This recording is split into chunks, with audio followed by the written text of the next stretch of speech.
Hello everyone, welcome back to the channel. This is Grandpa Casey. This is a DIY. How many of you still have some of these older game systems, the little, maybe a Nintendo look-alike, and it's only outputs in the RCA? But your TV doesn't have an RCA input and you just don't know how to connect this. Well, you can buy this device. Well, this one happened to be by ABLEWE, and what it is a very simple box, and it's going to convert this signal, your AV signal, right? That's basically what it stands for, audio visual. You're going to plug it into the back here, audio. It doesn't have a connector for those inputs like if you're using a VCR, and you're still using that. And then it has an HDMI output.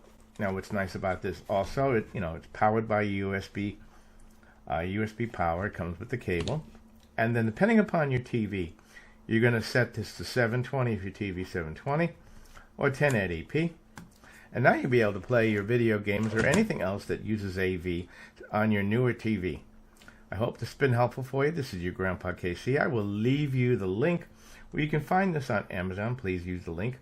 Check out our merch churro. This is your Grandpa Casey out. You have a great day.